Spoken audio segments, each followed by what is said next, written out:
ইংরেজিতে এমন অনেক শব্দ আছে যেখানে ডাব্লিউ থাকে কিন্তু উচ্চারণ হয় না। শুধু ডাব্লিউ নয়, এরকম অনেক লেটারই আছে যেগুলো ওয়ার্ডের ভিতরে, ওয়ার্ড বা শব্দের ভিতরে থাকে কিন্তু এর উচ্চারণ হয় না। যেমন ডাব্লিউ, ডাব্লিউ এর পরে যদি এইচ অথবা আর থাকে সাধারণত ডাব্লিউ এর উচ্চারণ হয় না। তখন যদি ডাব্লিউ এর পরে এইচ অথবা আর থাকে তখন ডাব্লিউ এর উচ্চারণ হয় না।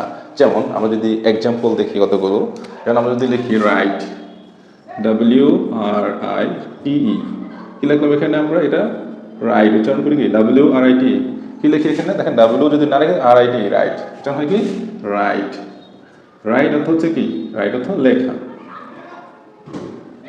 আবার যদি আমরা লিখি রং, W R O N G, রং, রং, তাহলে এখানে কিন্তু ডাব্লিউ এর উচ্চারণ হয়নি, আর ও এন জি, রং হয়ে যায়। তো কিন্তু লিখতে হবে, লেখার সময় লিখতে হবে কিন্তু উচ্চারণ হবে না। এগুলোকে বলা হয় সাইলেন্ট লেটার, বা এখানে সাইলেন্ট লেটার, এখানে ডাব্লিউ আছে সাইলেন্ট লেটার। সাইলেন্ট লেটারগুলো ওয়ার্ডে লিখতে হয় কিন্তু উচ্চারণের সময় উচ্চারণ হয় না।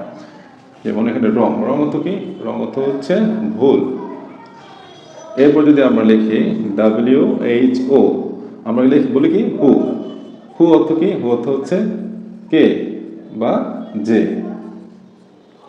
তো এখানে ডাব্লিউ ছাড়াও কিন্তু হু হয়, এইচ হু, অথচ উচ্চারণ হয় না। লিখতে হবে কিন্তু উচ্চারণ হয়। ডাব্লিউ এর পরে এইচ আর থাকলে এই ডাব্লিউ এর উচ্চারণ হয় না। তবে এছাড়াও অনেক ক্ষেত্রে কিছু কিছু ওয়ার্ড আছে যেগুলোর ক্ষেত্রে অন্য ওয়ার্ড থাকলেও এইচ এর উচ্চারণ হয় না। যেমন আমরা যদি লিখি এখানে টি ডাব্লিউ ও, কি বলি?